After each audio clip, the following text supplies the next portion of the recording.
बिस्मिल्लाहिर्रहमानिर्रहीम। अस्सलाम वालेकुम। मैं हूँ साइमा। तो आज मैं बनाने जा रही हूँ आपके लिए छोले की रेसिपी या चना रेसिपी। किस तरह से बनती है आप देखिएगा। सबसे पहले मैं ऑयल डाल दूँगी यहाँ तकरीबन हाफ कप के करीब। इसमें थोड़ा ज़्यादा ऑयल जाएगा और उसके बाद इसमें हम डालेंगे ये मेरे पास प्याज और टमाटर की पेस्ट है। ये मैं ऐड कर दूँगी। फ्रीज़ हुई हुई है लेकिन कोई बात नहीं, अभी ये मेल्ट हो जाएगी स्लो हीट पे। ये देखिए ये सारी मैंने ऐड कर ली है क्योंकि इसमें ग्रेवी ज़रा ज़्यादा चाहिए होगी। जैसे ही मेल्ट होती है हम बाकी चीज़ें इसमें ऐड करते हैं। तो यहाँ पर हम लहसुन अदरक की पेस्ट डालेंगे थोड़ी सी, तकरीबन 1 टेबल स्पून। ये देखिए ये डाल दी है और साथ में ये मसाला जाएगा जिसमें है 1 टेबल स्पून नमक, 1 टेबल स्पून लाल मिर्च, हाफ टेबल स्पून जो है हल्दी है और हाफ टेबल स्पून इसमें अनारदाना पाउडर है और थोड़ा सा सूखा दरदरा धनिया पिसा हुआ है।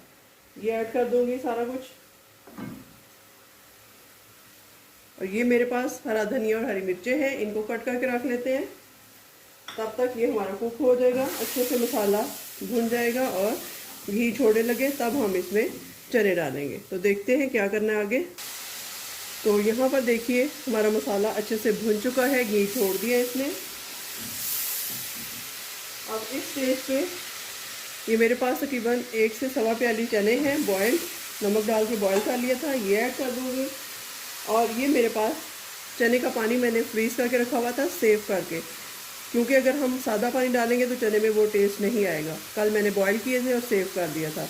ये डाल देंगे, साथ ही ये मेल्ट हो जाएगा और इसको हम स्लो हीट पे पकने देते हैं जब तक पानी मेल्ट होता है हमारा और चने भी साथ साथ कुक होते रहेंगे। इसको कवर कर देते हैं, बाद में इसकी गार्निशिंग करेंगे। 5 से 6 मिनट पकाने के बाद मैं आपको दिखाती हूँ। यहाँ देखिए हमारी जो बर्फ़ थी वो मेल्ट हो चुकी है, जो पानी था चने का। और अब हम यहाँ पर हरी मिर्चें और हरा धनिया ऐड कर देंगे और इसको मज़ीद 3 से 4 मिनट कुक करेंगे। उसके बाद जितनी हमें ग्रेवी चाहिए उसके बाद हम इसको चूल्हे को ऑफ कर देंगे और डिश आउट कर लेंगे। तो 3-4 मिनट और पकने देते हैं इसको। तो यहाँ पर देखिए ऑलमोस्ट ये डन हो चुका है। इसको उतार लेते हैं और डिश आउट करते हैं। तो चलिए यहाँ गर्मा गर्म छोले लाहौरी चने डिश आउट करके देखते हैं। बहुत अच्छी सी शक्ल बन गई इनकी। ये देखिए इतनी ग्रेवी काफ़ी होती है। अगर आप एक और छोटी सी टिप आपको दे दूं, अगर आपको और ज़्यादा ग्रेवी चाहिए इसमें तो फिर आप ऐसा करें, थोड़े से चने लेके उसको ब्लेंड कर लें, उसकी पेस्ट बना के वो भी इसमें ऐड कर सकते हैं आप। तो ये भी एक खास टिप है चने के लिए। आई होप आपको ये रेसिपी अच्छी लगी होगी। तो यहाँ पर देखिए जी लाहौरी चिकन चने तैयार हैं, बहुत मज़ेदार से। अगर आपको ये रेसिपी अच्छी लगे, बहुत सिंपल सी है, तो इसको ज़रूर ट्राई कीजिएगा और मुझे अपनी दुआओं में याद रखिएगा।